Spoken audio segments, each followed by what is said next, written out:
Hello everybody, and welcome back to a new video. This is turn 41, I believe. And lots of exciting things happening this turn. So, first of all, Terramati claimed the Throne of War. So we'll just have a look at what that does. Throne of War. Blessed troops get attack skill +1, blessed troops get morale +1. Alright. Well, that's a nice little buff for your sacred troops, I suppose. We moved around a lot of mages last turn. You'll remember we were attacking all of the provinces adjacent to Ermor. And that's what all of these fights are. Well, almost all of them. So, as you can see from the map, all of these provinces are now ours. They were all successful. They were also not very interesting fights to watch. This one had a Jade Sorceress in it. So this will be the one we watch, because this was the most interesting of them all. The rest only had a couple of points of province defense. So we cast Mistform, and then we cast Skeletons, and then Skeletons, and then Skeletons, and that's it. And that's all it takes to capture like 6 provinces in one turn. A couple of sorceresses doing that, and yep, Wicker Woods, and Vast, and so on and so on. So all these provinces are now ours. And as you can see from the map, sort of, all of those mages are now attacking Ermor next turn. But we'll take a closer look at that in a second. Spring Spires, what was this one? Oh right, there were also the 2 provinces we had to take back from Earth Gnomes, which were also successful, Spring Spires and Red Wastes. Where's Red Waste? Oh, it's there at the bottom. So yep, again, not very interesting to watch. Same thing, just cast some skeletons and kill everything. Cursed Land, is that another one? Yeah, okay, that was the one that we took with the Jawbreaker as well. This was kind of interesting because we actually lost a Morrigan, somehow. There was just a lot of province defense in that province. I'll just show you that quickly. Just a lot of province defense. And what happens is one of the Morrigans flies to sort of the back of the group, and then when they rout, she gets surrounded. And killed this one, this Morrigan here, who's attacking the Pale Warrior. She gets sort of surrounded like that, which is unfortunate.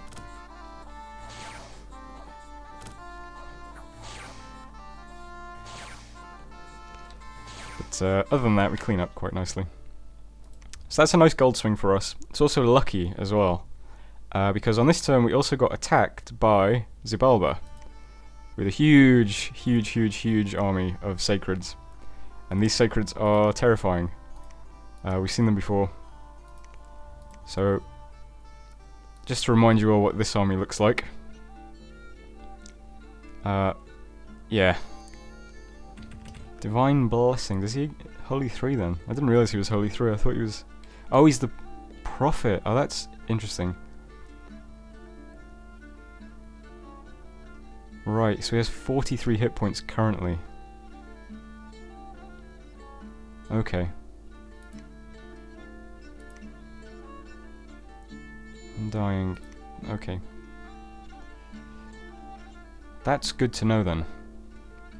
So I wonder if, because he's... Alright, I'll talk about that in a second. But yeah. So the army does that. Also took this province back from the militias, and yeah, we saw that already.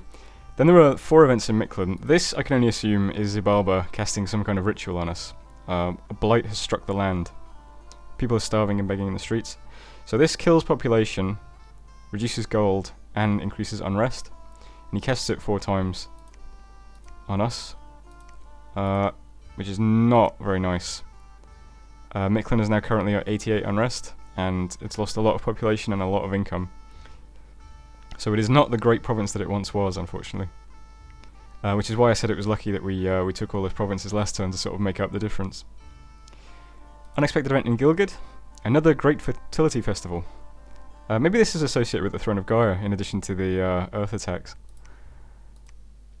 And speaking of Throne of Gaia Earth attacks, we lost another province to Gnomes. That was over here. So we might not take that one back for a while. I can't remember if it's any good anyway. I think it might be a bit of a crap province, to be honest. And last unexpected event in the Gold Mountains. Good omens, luck +1. Well, let's hope that's true, eh? Worldwide event has occurred. The throne of war has been claimed, bringing a time of strife, unrest increased. If this causes provinces to sort of attack you with bandits or something, I'm going to be really annoyed. I've had enough of thrones attacking me. And battling Gifa, which was of course the earth gnomes that we've just seen. They took the province with very little to stand in their way. And we finally lost a scout from disease. He was over here. He had a huge list of red hearts on his icon. Okay, so I'm glad I checked out that fight in Mammoth Grove, because I didn't realise the commander here was a prophet. So I have to just pause the video here for a second and check something, so give me a moment. Okay, so what I was trying to find out was whether or not... Alright, so in Mammoth Grove we got attacked by Zabalba, right? Now, this is a scary army, but it is only led by one commander, which as we know is not, you know, it's kind of a huge weakness, because we can just pick off solo commanders with Seeking Arrows. In this case the guy has 28 hit points by default, but currently he has 40 or so, wasn't it? He has like 40 something hit points in that province, because he's a prophet. But more importantly than that, I wondered if I hit it with Seeking Arrows, will Blood Vengeance kick in, right? So I looked for my own prophet. My own prophet, it says my prophet is blessed, right? So prophets are just always blessed, I guess. Because they're the prophet, they are always auto-blessed. Even on the world map, they're blessed. So I assume that means that Zabalba's prophet is also blessed on the world map, which means if I hit it with Seeking Arrows, it's going to reflect the damage against my casters because of Blood Vengeance, right? So currently I'm casting Seeking Arrow 3 times against Mammoth Grove, trying to kill that commander. But first of all, if it has 40 or so hit points currently, that's probably a waste of time because I won't kill it. And second of all, if it's going to reflect the damage, I really don't want to do that because my sorceresses only have 13 hit points. And 0 protection. So it seems like I can't actually hit this guy with Seeking Arrows, which is unfortunate because I was really hoping I could do that. So let's change these guys, alright? These guys are not going to cast Seeking Arrows in that case. I gave Unbearable Pain the winged helmet to help her cast it, but apparently that's not a good idea. Actually, I wonder if that buffs your research. 17, 19. Okay, so the boosters do actually give you more research. So that's good to know. So let's give that to Baron over here. Can have both boosters to boost his research to 21. Okay, so he'll be holding those for now. So we can't hit this army with Seeking Arrows. That's unfortunate. However, I'm not actually too worried about this army because I'm pretty sure I'll crush it easily once we actually fight it. All I am worried about, like, it would be more worrying if he had more commanders, because then he could like split it up and hit all these provinces at once. But since it has one commander, it's just a doom stack, I think, which is just going to go Green Sink Mictlan and just sit on Mictlan. And if he does that, I have plenty of time to get all my mages into Mictlan. And he'll have to deal with... I mean, look at this. Every single one of these casters could cast either an air elemental or a lesser air elemental. There'll be a storm up, which means he can't fly.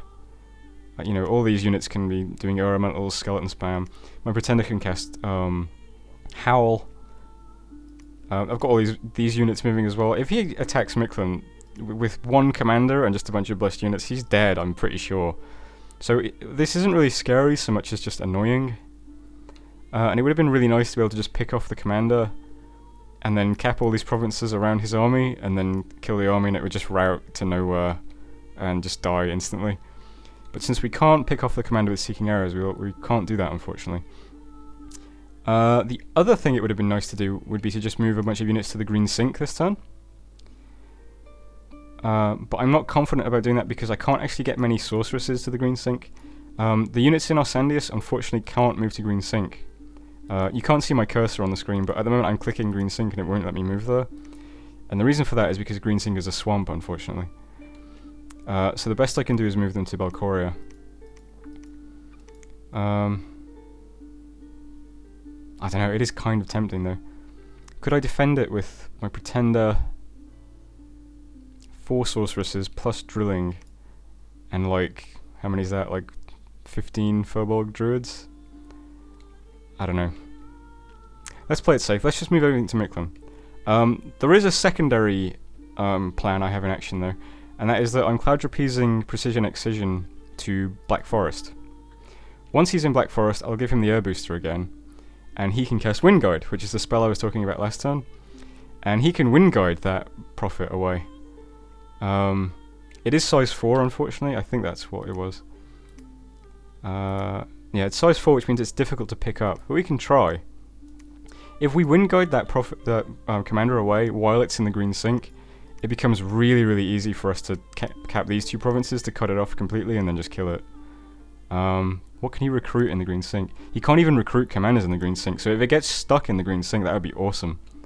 That just totally fucks that army. But that's assuming we can pick that commander up with Wind Guide.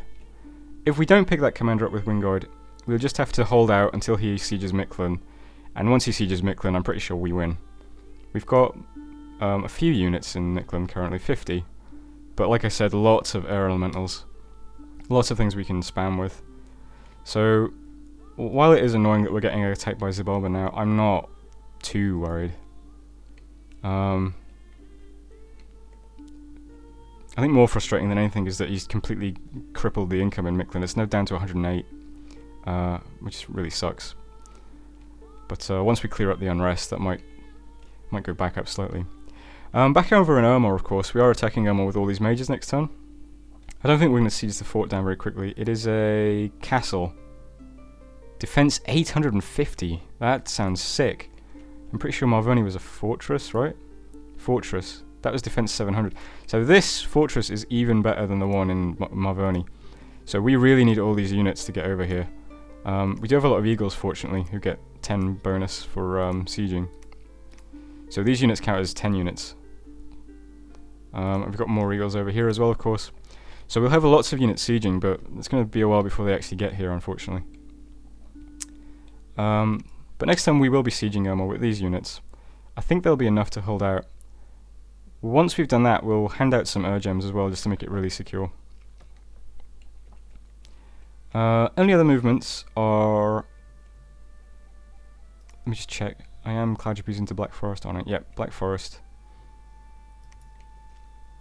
I'm moving some Furbolgs to Black Forest as well to patrol if we Wind Guide the commander to it. The other units, as you can see, are just moving backwards. They're going to move to Mictlan to defend it against Xibalba. And that's it, I think, actually, for this turn. Lots of scouts moving further down now. We can see more of Agartha's forts and provinces and things like that. I bet Solar's Heaven is a really good province. But that's it for this turn. So quite a nice turn because we took lots of provinces. We'll start sieging Ermor. Bit annoying that we're getting attacked by Xibalba, but I'm not too scared. It's just I wish I could move more units to the Green Sink and just defend it this turn, because I think I'll win.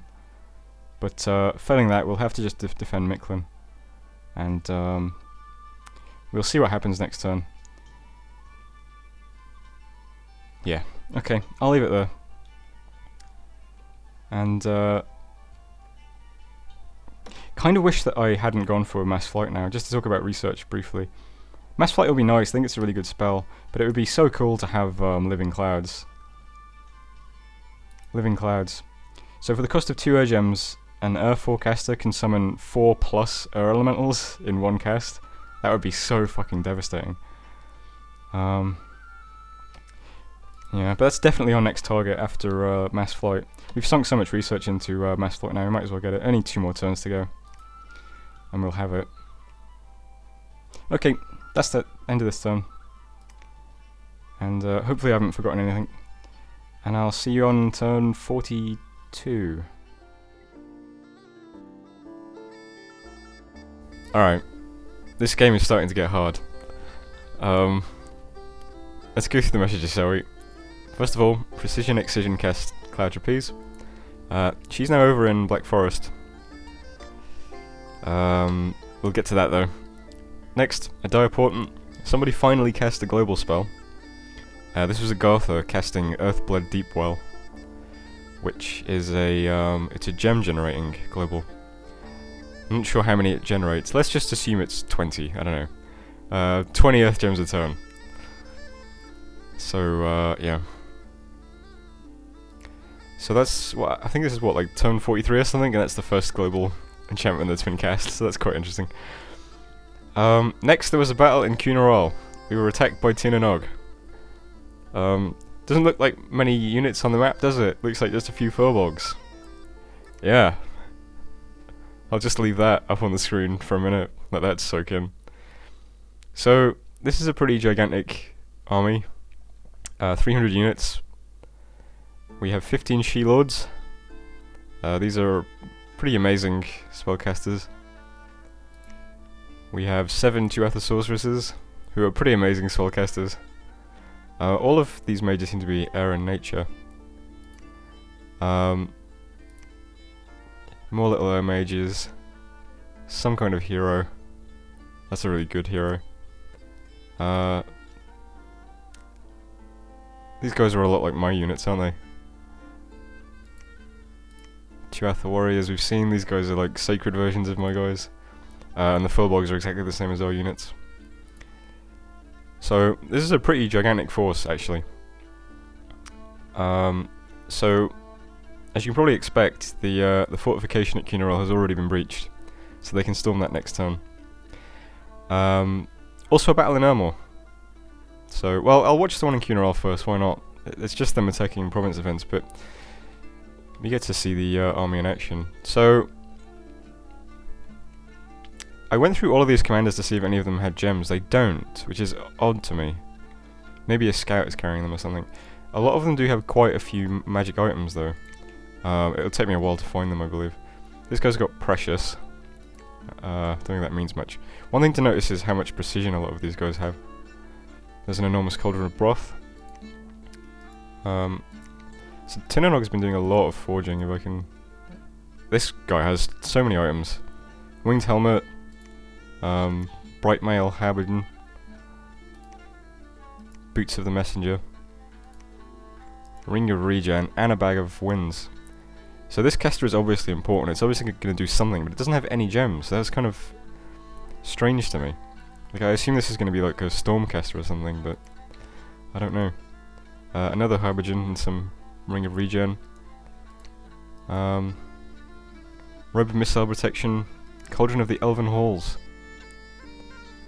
Ah, the army with the cauldron appears to be 50 units smaller than it actually is. That's quite clever. Wall Shaker.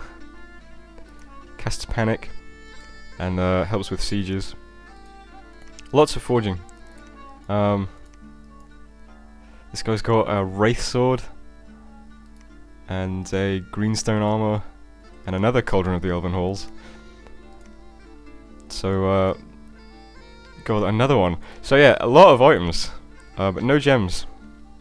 And you can see his units all lined up here. Okay. So what does the army do? Well, first turn it casts aim. This guy's got 19 precision now.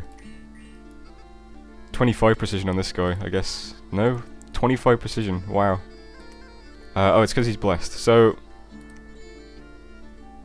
Tin and Og also has an Air Bless, which gives precision +3, and missile range +30%, and also a Slight Earth Bless, which gives reinvigoration, and Slight Nature, which gives some HP as well. So 25 precision on this guy. I think a lot of them. This guy's 22 precision, 23 precision. They're all casting aim now as well, of course. Yeah, they're pretty precise. Next they do Summons of Courage, some air shields, a couple of mini buffs, lots of air shields now in fact.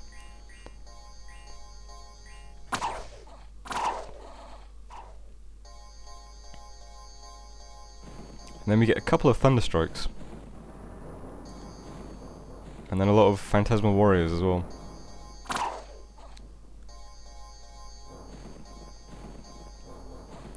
And those Thunderstrikes can hit all the way from that end of the battlefield, all the way to this end of the battlefield. Because Thunderstrike has a base range of 100, and with that Bless, I guess it's 130 range. So that's pretty extreme. So yeah, hell of an army.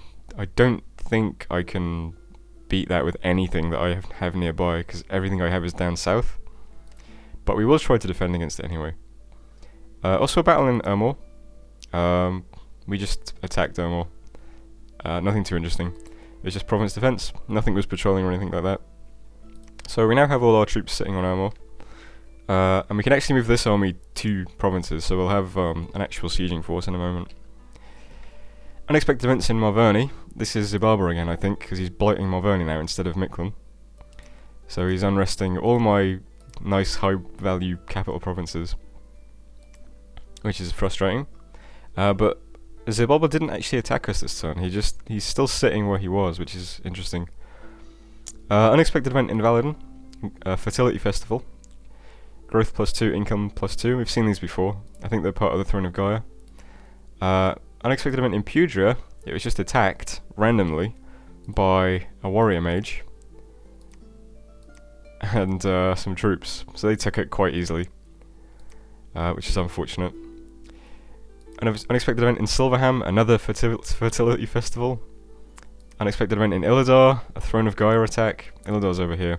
So we lost Illidar and we lost Pugria, and my Urgem income dropped from 12 to 10, so I guess they both had Urgem income sites. So that's really bad luck for us.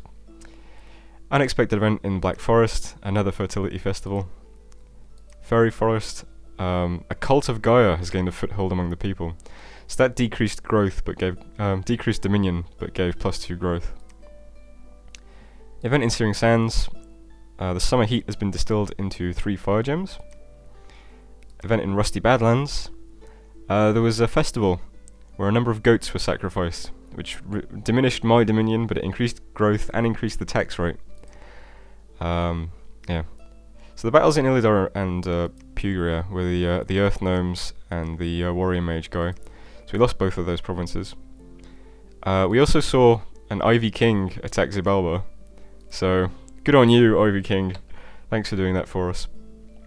The entrance to the fortification in Keeneral has been breached, and the gate in Ermor is being destroyed, but as we saw last turn, 850 defense, it's going to take a while. Okay, so what's happening this turn? Right, well, the rest of my mages are moving back to Mictlan to defend that from Zibalba's stack whenever that attacks. I realised last turn, of course, that he doesn't actually have to move through the Green Sink. He can just...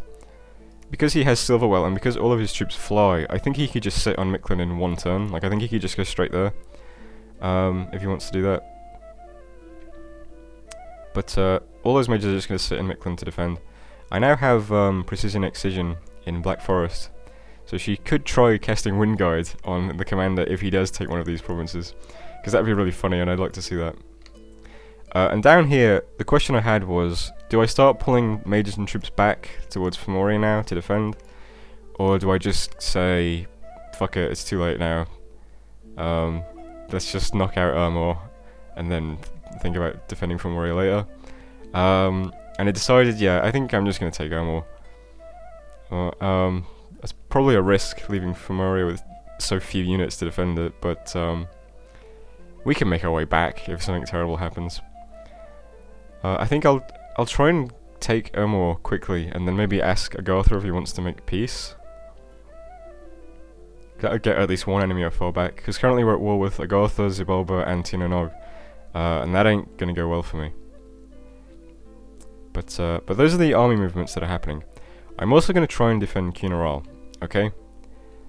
I don't think I can actually beat this army. I think it's gonna be impossible for me to beat this army, but I think I can try and take out some of the units, right? That's like the best I can hope for. Somebody pointed out to me that my Earth Furbolgs can actually cast Rain of Stones, which I didn't think of. Rain of Stones is really cool. It's like Earthquake, but even better.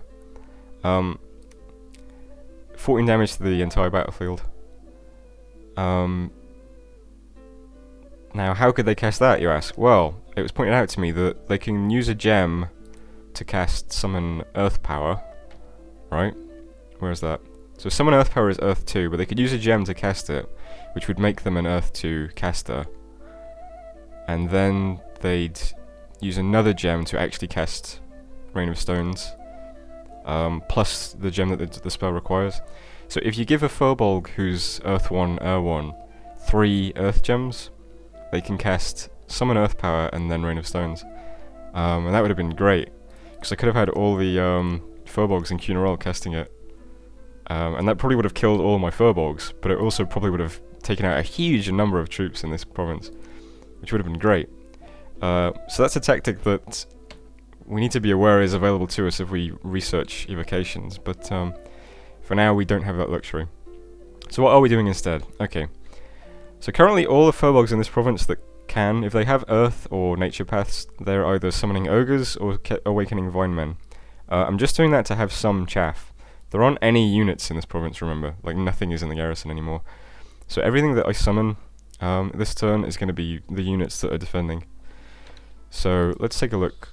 Ogres, we get 5 Ogres. These are big and dumb. I think they have a big hit points, probably low attack, low defense, low protection, probably. They're probably large units, I don't know, but we get 5 of them, so that's nice. And I'm also awakening Vinemen. You get 3 of these guys, and that only casts 1 nature gem, which is quite nice. Vinemen are also quite big, they've got a lot of hit points. Neither of these units are going to do much on their own, but they are just to they're just to clog up the entrance to the fort, hopefully. So 5 people summoning ogres, that's 10. How many ogres was it? I've already forgotten. It was 5 effects. Okay, so 25 ogres we'll have. And then awaken 1, 2, 3, 4, 5, so 15 Vinemen as well. So 25 ogres, 15 Vinemen. Alright. What else are we doing? Next, I'm cloud trapezing these 3 Nemedian sorceresses and this Nemedian sorceress into Cunarol. I believe they land in the fort, and I believe they'll be on defense. The only thing I'm concerned about now is if they land in the fort but they're stealthing. I don't know if that's possible. I'm not sure. I'll double check after this video if they will definitely defend, but it would suck if they cloud trapezed in but they're like stealthy and they're just stealthy in the province or something, but I don't think that would happen. But anyway, so one of them is casting Rigor Mortis on turn 1, and then summon Storm Power, and then summon Air Elemental, summon Air Elemental. The next one is casting Mist on turn 1, and then same sort of thing. And then the last one is casting Storm on turn 1, and then same sort of thing. And Nurse over here is casting Arrow Fend, and then same sort of thing. So the goal here is to diminish his precision as much as possible. So we'll have Storm, Mist, and Arrow Fend. So Mist makes it difficult to see far. The Mist will limit the precision of all spells and missiles. Alright. Storm does the same thing. Makes flying impossible and shooting difficult. Okay. And then Arrow Fend will protect all friendly units from enemy projectiles. So that's, an even bigger boost. So we'll cast 4 battlefield enchantments on the first turn, and then we'll summon a bunch of air elementals. So 6 air elementals in total. And then all the Furbolgs in this province are all going to summon Phantasmal Warriors on turn 1, summon Storm Power on turn 2, and then summon Lesser Air Elementals on turn 3. The reason I'm waiting so long to summon Air Elementals is because I want them all summoned on the same turn. So my Nemedian Sorceresses aren't summoning Air Elementals till turn 3, so neither are the Furbolgs. I want them all to suddenly appear on turn 3. Now, Air Elementals are very strong in a storm, and we're going to have, I don't even know how many, 4, 8, 12, 16, 20, 22 lessers, plus 6 normal sized ones in a storm. Will that be enough to stop this army? Probably not, but I think they might kill quite a few units. The only exception is these Tuatha warriors have a magic weapon, so they'll... air elementals are ethereal, which means that it's hard to hit them without a magic weapon or something like that. So I think these guys might make short work of air elementals, unfortunately. But I think we should be able to kill a lot of the Furbolgs. Maybe some of the She-Warriors as well. Maybe a few Tuatha too, if we're lucky. And just enough to put a dent in his army. That's all I really want to do. Just put a dent in his army. Hope if I kill I don't know, let's say 94 units. If I manage to kill 94 units, that would be nice, alright? If I kill less than that, I think this is a bit of a waste. If I kill more than that, it's great. But that's the plan for defending Cunarall anyway. It's all I can really do. I think it's better to maybe lose some sorceresses trying to defend than to just lose this whole stack of Furbolgs and the fort for nothing. So that's my thinking. Yeah. And that's the position we're in now. This could be the beginning of the end for me. I don't think I can manage 3 wars at a time. I want to knock out Omar quickly, and then hopefully super peace with Agartha. And then maybe Zabalba just attacks Mictlan, and I defend that easily. And then maybe I can super peace with him as well. Say, hey, go attack Saramatu instead. And then I could just concentrate on Tinanog instead. That's what I'm hoping anyway. But whether or not that comes to pass, I don't know. But I'll end the turn there. And you can find out what happens on turn 43.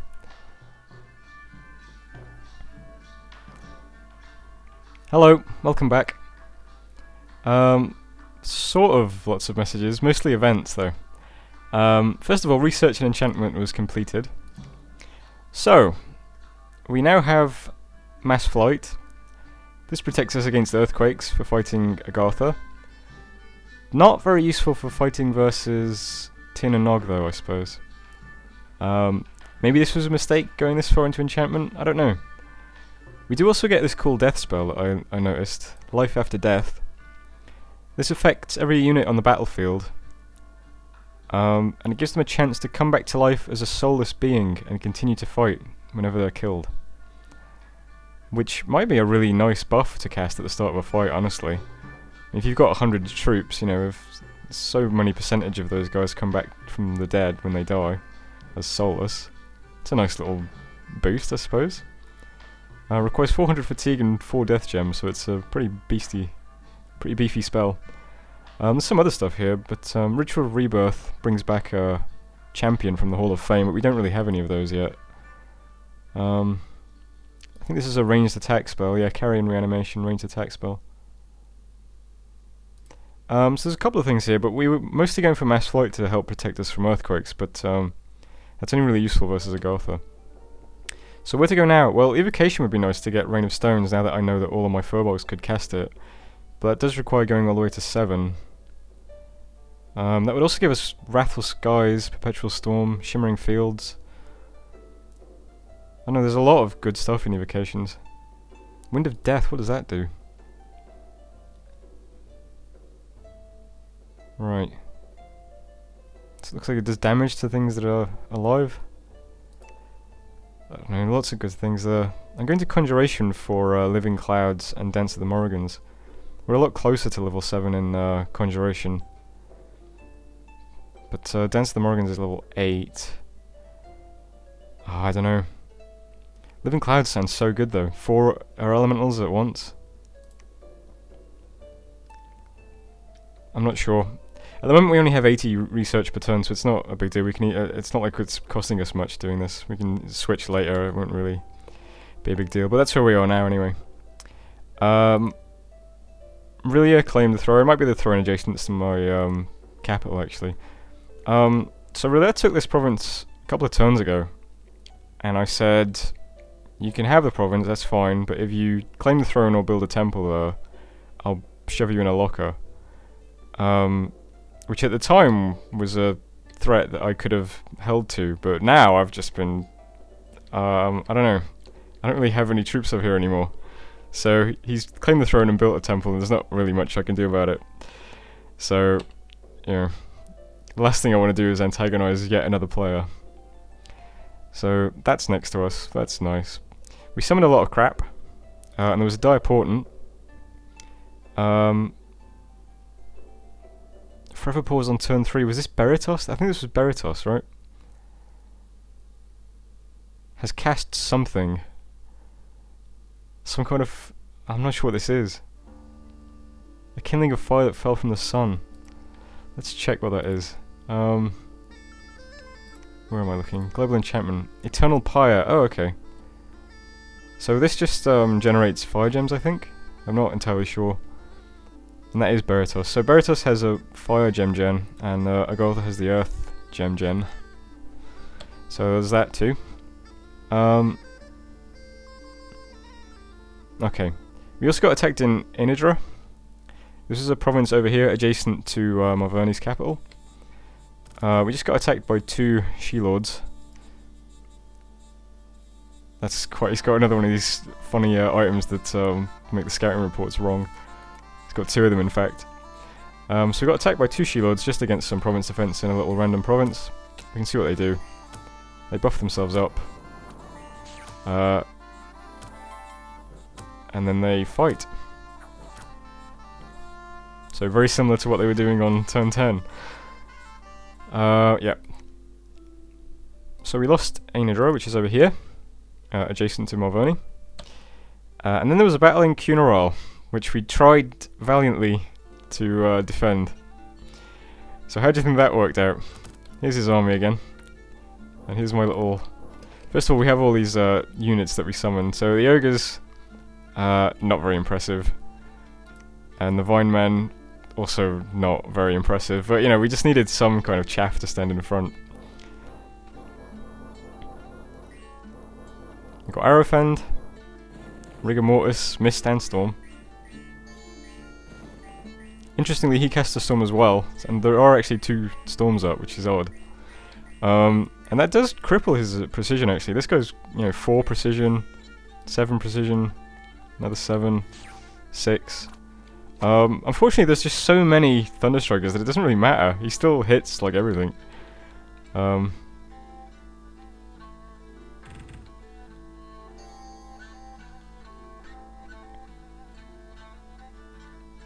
see we both summon Storm Power. We summon our Air Elementals. And then, yeah, these Thunderstrikes just do so much damage.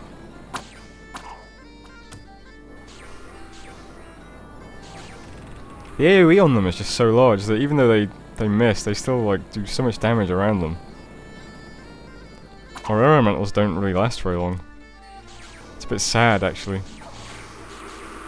We're pushing quite well here. We killed quite a few troops on the front line, but it's just not really enough. What are these guys called again? The She-Warriors just make a joke out of the air elementals, really. And they melee them down quite quickly.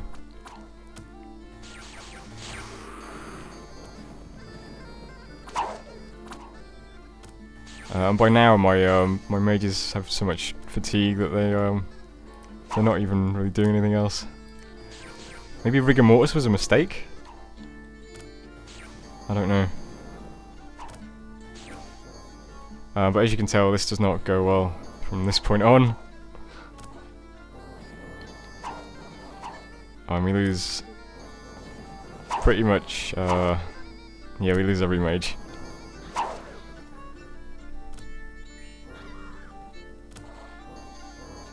So, total casualties were, you know, not a great result for us. Lost all of our mages. All 4 sorceresses and the druids. I said this might be worth it if we do like 94 troops worth of... if we inflict 94 losses on him. We inflicted 64. Not very good.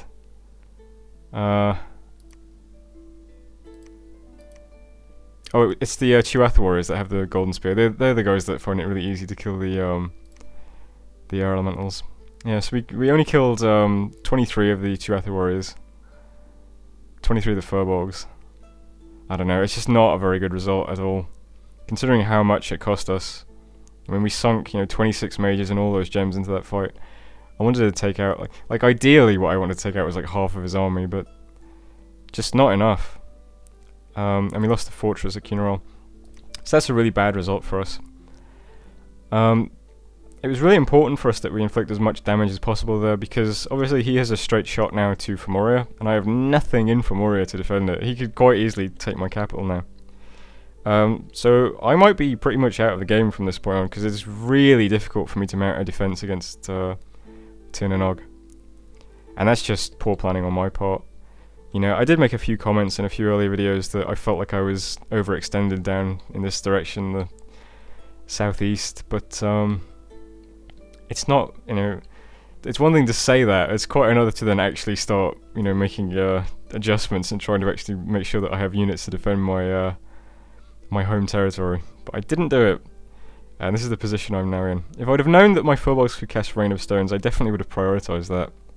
And I probably should have been summoning a lot more troops back here with the gems I had all this time. I mean, those Vine men are so cheap. 3 for 1 gem. I could have just been doing that, you know, with every turn with all those nature furbolgs. It wouldn't really have cost me anything. Yeah, so lots of lessons learned, but he does now have a straight shot to Fomoria. So the question becomes, what am I going to do about that? But let's get through these events first, okay? So, unexpected event in Valadon. Forests have grown wild. We lost some income and some resources. Tricia, defense +8. The governor of the province is preparing for war. Yep, good idea, mate. Caves of Madness.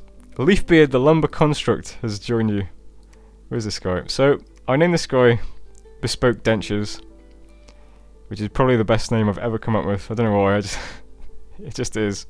This guy looks pretty terrible. Attack of 5, a defense of 4. But he's a free commander, so he can lead around some troops. So that's an interesting event, anyway. Unexpected event in the Royal Forest. The forces that dwelled in deep forests have emerged. And that was an Ivy King, some Vine men, Vine Ogres. So we lost yet another province to independence. Fairy Forest, a fertility cult, is gaining followers. So this has this weird book icon next to it, which I guess means it's a story event. The strength of your divine presence will purge this heresy from the land. Another option would be to send an army to root out the cult leaders. Yeah, I can't really do either of those things at the moment, so we're just going to have to ignore that story event, whatever it is. Spring Spires. Barbarian clans have gathered. They're preparing for war. Unrest +20, defense +10, magic site found. I got quite excited when I saw that magic site was found. What province was that? Spywoods? No. Spring Spires. I got quite excited, and the magic site is Barbarian War Camp. Allows the recruitment of barbarians. Great. Wonderful. Terrible. Spywoods. Cult of Gaia has gained a foothold. -3 Dominion +2 growth. Unexpected event in Farah. The harvest has been good. Tax was 100%, unrest -12. So that's nice. Unexpected event in Dragonscale. Couple of gems, you know. I'm not going to turn my nose up at some gems. Worldwide event occurred. The forces that were awoken by the throne of Gaia are slumbering once more. So finally we'll stop getting attacked by gnomes. And battling the Royal Forest was the Ivy King again. And we lost a scout? Yeah. But he survived. And we're still sieging Ermor, of course. Alright, so what's happening this turn? Well, I think I'm going to lose Fomoria. Not immediately, but in the next 2 turns I'm going to lose Fomoria. So, not really anything I can do. So I'm going to continue sieging Ermor. I'm going to take that province, and once I've taken it, I'm going to sue for peace with Agartha, so, you know, let's stop fighting. Zubaba staled last turn, which is why he didn't move. He might stale again this turn, and if he does, that gets him off my back for the immediate future, at least. And everything I have, let's remind ourselves, you know, this is quite a lot of units, so I just zoom back in. This is quite a lot of units in Ermor, I suppose. You know, quite a few of my sorceresses, a couple of furbolgs, one of my heroes. But over in Mictlan, like, Mictlan is like everything. Like, if I just keep zooming out, Mictlan is everything that I have, really. There are so many sorceresses here. 2 other heroes, my Pretender, my Prophet. You know, I have so much stuff in Mictlan. And I was waiting to get attacked by Zubaba to mount the defense to sort of break his spirit when he sort of...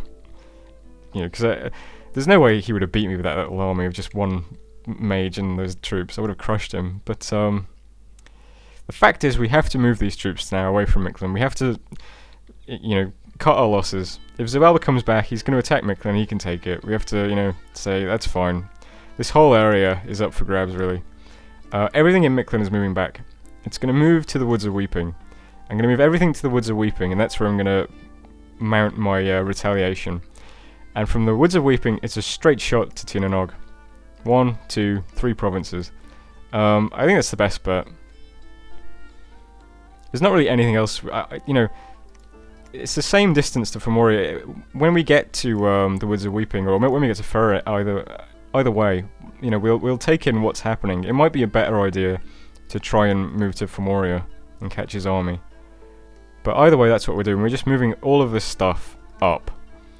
Which might be a repeat of my previous mistake. Maybe I should leave something to defend Mictlan, but I don't know. The loss we suffered in Cunarall was just so significant that I'm a bit annoyed now. I'm going to move everything up and just try and hit Tinanog before, before I lose, basically, because it feels like I'm in a losing position now. It felt like I was in a winning position for the whole game, but now this is, I did not prepare well for being attacked from the north. And that's just my mistake, I suppose. Yeah, but that's the state of things anyway. Hopefully we'll take Ermor soon. We will have a lot of stuff here, a lot of Great Eagles, which will hopefully speed the siege. I'm hoping that next turn the fort is broken, but that might be optimistic, I'm not sure. But it is a lot of stuff here.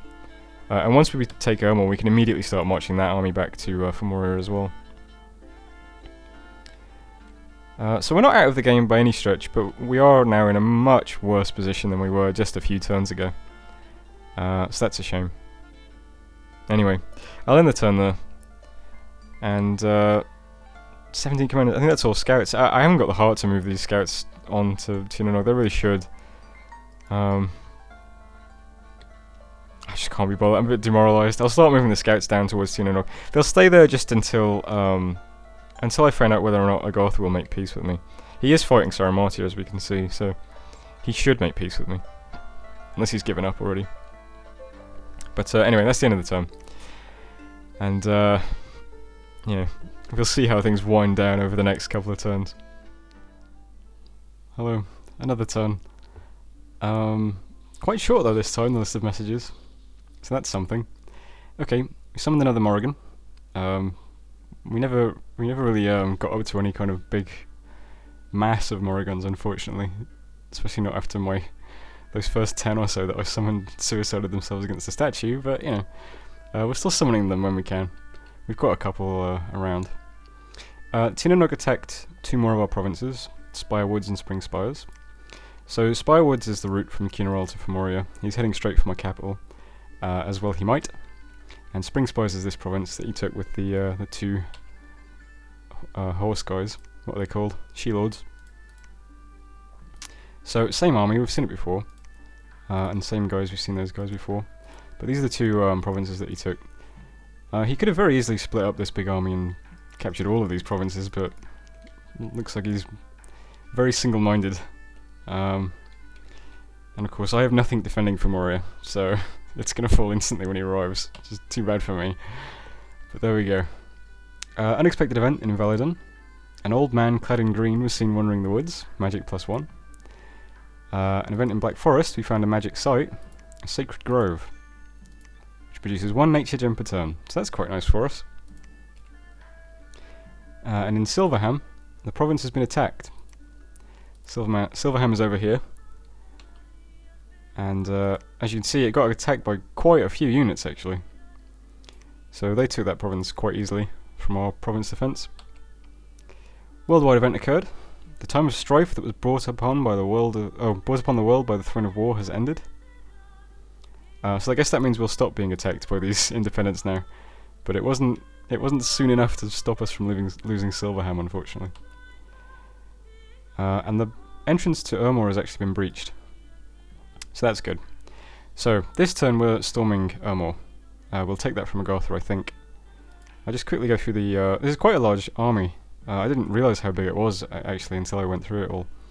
But lots of units, as you can see. The sorceresses are scripted to mainly cast Horde of Skeletons, unless they are Earth 3, of which I only have 1, actually, which surprised me. But the Earth 3 sorceress is going to mainly Thunderstrike. Troops are holding and attacking the rear. And the Furbolgs are just casting whatever little spells they can. We're going to have a couple of global spells, battlefield spells. We're going to have Mass Flight, so we'll try that out and see how it works. I think that'd be quite good for storming forts, actually. Especially into low unit forts. We'll have some Arrow Fend as well, And we'll also cast Mist. Where's Mist? I'm sure I had Mist somewhere. I think... Yeah, here we go. On turn 2, Acute Overbite will cast Mist as well. She's casting Horde of Skeletons on turn 1 because Mass Flight comes later. So the skeletons that she summons on turn 1 will have Flight, of course. So, Mist, Arrow Fend, Mass Flight, and then all of our units will fly over the castle walls and kill the mages, hopefully. That's what I think will happen. We'll have to see if that pans out. But I think that should be quite straightforward. I think he only has a couple of... he has like the equivalent of my Furbog Druids in this fort. If lots of them can cast Earthquake and they do it all on turn 1, I suppose that might just kill me. But if that doesn't happen, then I think we should take Elmore quite easily. Xibalba, I'm pretty sure, took his turn this turn. Although, actually, if I look in the bottom right, it seems like, no, he hasn't. So I guess Xibalba is still staling. I don't know what he's doing. But that does mean that Micklin gets to live another day from this giant doom stack. That just leaves Tirnanog. Tirnanog will definitely siege Fomoria next turn and probably take it the turn after because it will have no defense. There are some Nemedian warriors here, but I'm certainly not going to do anything to defend against the giant stack he's got. So my sorceresses are taking what Nemedian warriors they can, and they are fleeing to Ashington. And that will leave Fomoria completely undefended, unfortunately, but there we go. Once this army takes Ermor, we'll send it back to try and defeat Tirnanog's army. And of course, everything else I own from Micklin here is moving up towards the Woods of Weeping. We're really consolidating troops in the Woods of Weeping. We'll figure out what we're going to do with them afterwards. In the Woods of Weeping, you can see I'm awakening lots of Vine Men. I'm summoning Morrigans. So Woods of Weeping is where we're going to really mount our retaliation. But that's it for this turn. So we'll see what happens next turn. Not a great position to be in, certainly, but you know, it taught me a lesson about maybe, you know, leaving some troops behind to defend key provinces. But oh well, what can you do? Eh? So I'll end the turn there. And actually, one thing I better change is I don't need to recruit these guys anymore, do I? That frees up a lot of gold, actually. So that gives me a lot of gold for... well, can't recruit anything here. I guess I might do some basic recruitment in the other adjacent provinces. Let's get some Furball Warriors, and they're going to need a commander. So let's get a big commander. Actually, no, let's get a regular commander. We'll do the same in Black Forest. Get some troops and a commander. And that'll be this turn. So, we'll see how I do next turn. And thanks for watching, as always. Hello, welcome to turn 45. This should be quite a short turn as well, but we do have a fight to watch. So, lots of summoning going on, as you can see. We're summoning lots of stuff in the Woods of Weeping at the moment. The garrison is filling up. A couple of Morrigans, lots of Filbogs, lots of Vinemen. So we'll keep doing that. Battling Gaeta. Agothra attacked us with a scout. Didn't go very well. Gaeta's over here. Battle in Fomoria. This was Tirnanog's army attacking the province defense at Fomoria. So we can just quickly take a look at this, remind ourselves what Tirnanog's army looked like. Pretty impressive. They make short work of my province defense.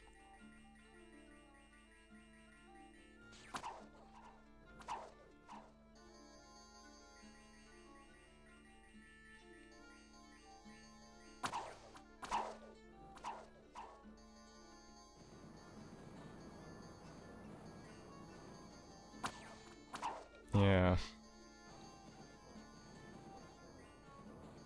So, it's, you know, we've seen it before, it's quite a threatening force. We're gonna have to be really careful about how we approach fighting that. Battling Gilgud, the Grey Knights showed up again, so Agartha still has them. I wasn't sure if they were mercenaries or anything, because he attacked us with them for like 3 turns a while back, and then stopped, and I thought, oh, maybe they were mercenaries or something, and he ran out of them, but no. They are just units he has. I forgot all about them. But yeah, apparently they're still in this area. They're still capping provinces and being a nuisance. So that's great. That was Gilgud. Battle in Dragonscale Mountains. This was another province just taken by those she-lords. Not very interesting. And then there was a battle in the fortress of Ermor. So, how did that go? Well, interestingly, first of all, there's no units here, it's just these mages, which is what we expected.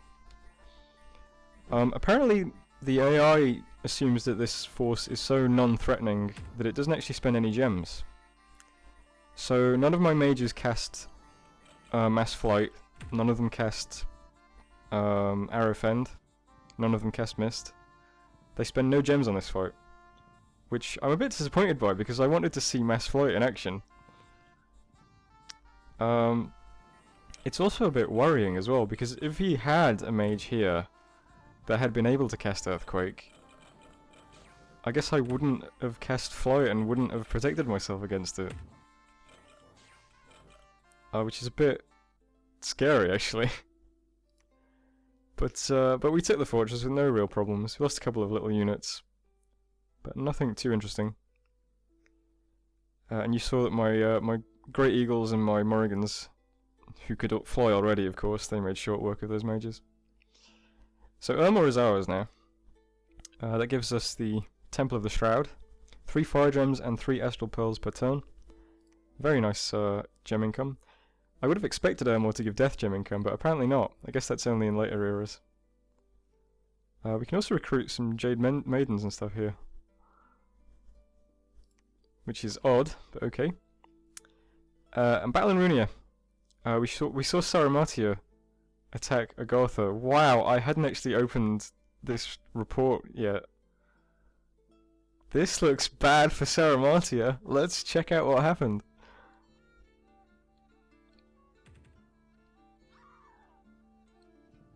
Summon Earth Power, summon Earth Power.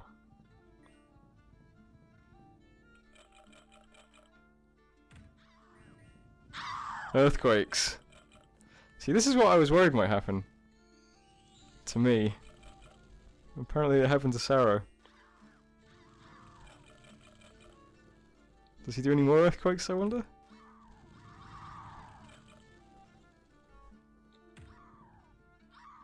Blade Wind. Oh, Magma Eruption, wow.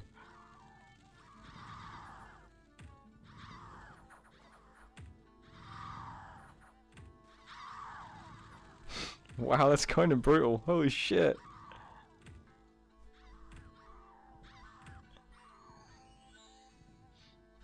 That is amazing. Okay, so what was that? So Agartha lost 4 mages, and Saramatia lost 222 units. That's fucking sick. Okay, wow. Alright then. Unexpected event occurred in Drek. An earthquake has struck, killing many people and destroying our temple. So that's over here. So we lost the temple in Drek, which is actually quite annoying. Yet again, we're fucked by earthquakes. Worldwide event occurred. The sun seems to have grown larger and the climate unnaturally warm.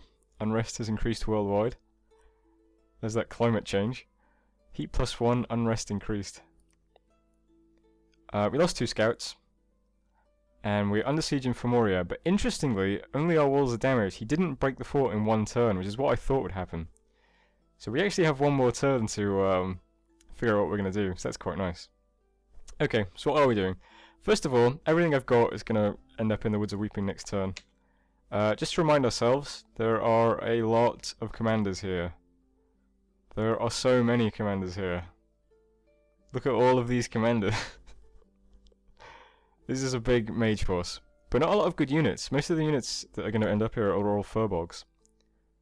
Down here, of course, in Ermor, we have lots of good units, but not as many mages. So, interestingly, the distance from where I am now, or from what I can do now, to Fomoria is the same for both of these forces. By that I mean I need to move from Kaz-Dupar to Woods of Weeping this turn. So that means from Kaz-Dupar it's 1, 2, 3, 4 provinces to Fomoria. in Ermor I can start moving from Ermor this turn, so that's 1, 2, 3, 4 provinces to Fomoria. So if I started moving now, with both of these forces, I could get them both to Fomoria at the same time. Seems like a decent idea. So, that might be the plan. That might be what we try to do. So in Ermor, everything is now moving back towards Fomoria. The only exceptions are the Jawbreaker, who is building a temple, and Medical Ethics, who is forging a Thistle Mace, because that's a nature booster. That will get him to nature 3, and that will allow him to cast Howl, which, what's the best way to show that? Scripting, wouldn't it? So, Howl is nature 3, where is it? So Howl requires nature 3, that's not what I meant to do, I meant to right click it. Howl requires nature 3, but it also requires 3 nature gems. So I don't think I could spend a gem to boost myself to nature 3 and use 3 to cast it, because I don't think you can spend more gems on a turn than you have paths. So since he's nature 2, I don't think he can cast Howl just by using extra gems. I think he needs a booster. So he's going to forge a Thistle Mace that will boost him to nature 3 and allow him to cast Howl because he's nature 2. So he's doing that, and then next turn he'll just Cloud Trapeze onto, you know, Flower Meadow Forest or wherever my army gets up to. In Woods of Weeping, like I said, everything's going to be there next turn, and we'll just start moving towards Fomoria. Once we take Fomoria, if we take Fomoria, then we can think about recapturing these little provinces, which isn't too difficult for us because we can of course just Cloud Trapeze onto them very easily. Spam skeletons. It's not too difficult for us to retake provinces like this. Mainly I'm concerned about retaking Fomoria. To do that, I need everything. I need to create the ultimate Doom stack. And then hope that Tin and Og doesn't have some kind of cool battlefield spell, like Rain of Stones, that just kills everything. But hey, that's a risk that you've got to take, so... I better put some province defense in Ermor. 2, alright. And I sent a message to a Garthos player on IRC, asking if he wants to make peace. He might not, given how easily he just repelled Saramatia. I thought with him being under attack from Saramatia, he might want to make peace with me, but now I'm not so sure. I'll send him a message in game as well.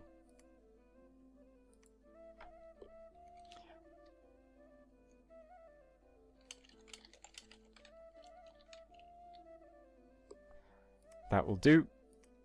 And I'll end the turn and the video there, and I will see you next turn, I guess. It feels like such an empty turn. It's like I've missed something. How's research? Let's look at research. Nothing interesting. Alright. I'll end the turn.